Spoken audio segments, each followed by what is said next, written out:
Previously, Islam don't really have a good impression to me because it seems to me that their people are poor, backward, and idols all the time. Previously lah, sorry lah. So my path to Islam starts with Rothschild and Rockefeller. So ever since I came to know about this name, I began to research about these two families, and I was amazed by how much power that they have accumulated over the years, over the generations. And then these two names led me to secret societies like Illuminatis, Freemasons, Skulls and Bones, and Hollywood's celebrities. So after reading about them for a while, I decided to pause my research for a while. For if I continue to carry on my work, I'm worried that I may become depressed because this circle of people are famous and wealthy, but the lifestyle that they are involved in are very sickening, and the ritual that they do is very disgusting. So I decided to take a break on this research, for if I carry on my research, I may become depressed. But one thing that struck my mind was that these people, regardless of politicians, royalty, actor, musician, or sportsmen, they seems to like to cover up only one eye when taking photo. Now, who the heck will cover only one eye when taking photo? Not two eyes, not nose, not mouth, not ears, only one eye. So my question is, why only one eye? And so I switched the focus of my research into this one eye mystery. And so I looked into many sources. The two which are more convincing to me was Christian source and Islamic source.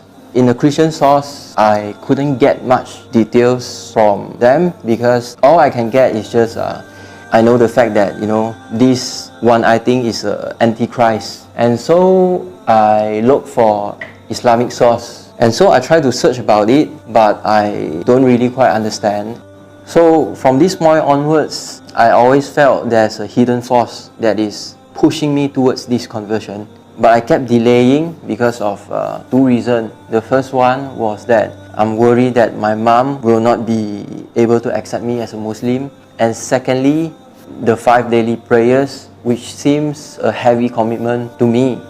And as I was kept delaying, so one day I suddenly have these thoughts. I felt, why Islam? Why not Christianity? Why not other religions, right? So I began searching in the internet to look for this world's top 10 religion and list down each of them and try to understand what they are. So I take out those religions that are not so relevant and left only Christianity, Islam, Buddhism, and folks religion. So I start to look into more detail about this religion, these 4 religions. So the first one being the folks religions. And the folks religion that was closest to me is Taoism. Because I came from Taoism, I know that in Taoism we worship a lot of gods, and the new gods are kept showing up. Now, the logic of God is that God can only be one, and God cannot be created. So, and then I look into Buddhism. Well, Buddhism is fine, the teaching is very good, but Buddhism seems to me more like a healthy lifestyle. The teaching is all about do good and be a good person, and there's no worship required.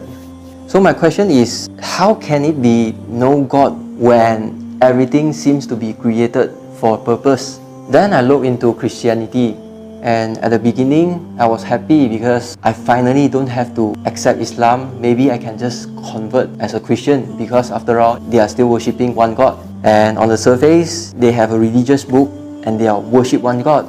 So yeah, this is the religion. But as I read more and more, I was confused by their concept of God. They say their concept of God is a Trinity.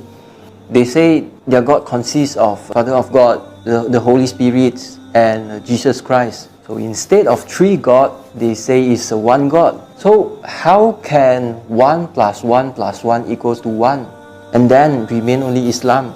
but I don't accept the religion easily. So I begin by stress testing the religion and try to find faults about Islam by referring to Islamic haters and ex-Muslim. I thought this would be the religion that has the least mistake, but it turned out to be a perfect religion in every aspect, in every way, and Quran has zero error, no error at all in the grammar, in the wording, and in the context. So I was really disappointed that time. I got no choice but to go for Islam, but in my mind I'm still thinking I'm not going to convert now, maybe in the 10 years times. And so my world got even more strange. I began to see Allah everywhere, not the physical being, but rather His sign. And the force was pushing me even stronger this time. So one day when I was watching YouTube, a video of Dr. Zakir Naik show up and he made me click on the video so that I watch it to get a slap of replies from him saying that you cannot accept Islam because of your own desire. And this own desire, these two words really hits me directly in my heart. I cannot help myself but to cry and start mourning over myself. I was thinking that why do you have to humiliate me in such a way? So I was thinking why I'm always being the unlucky one, damning myself, and start thinking there are billions and billions of people out there. Why do you have to pick me, to prank me on this? And so life went on for a little while until a video of another convert shows up and moved my heart again. So after struggling for so long, it only took one prayer to change my entire faith. I took Shahada the next day.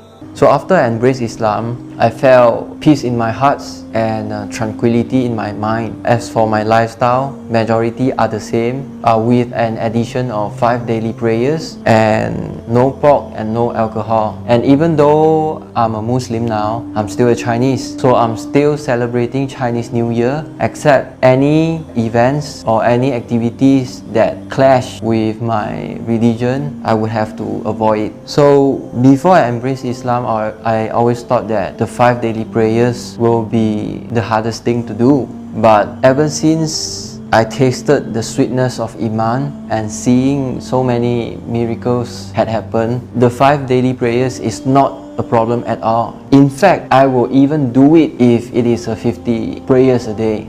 So as for my mom, everyone including me was thinking that she will not accept me as a Muslim until her last breath. But surprisingly, after 4 months of conversion, we began talking normally, and in this year 2020, she even greeted me Selamat Hari Raya and even pushing me to get her a Malay Muslim daughter-in-law. So looking back, although I've done so many wrong decisions, but this turned out to be the best decision, and the only regret that I've got was I should have converted earlier.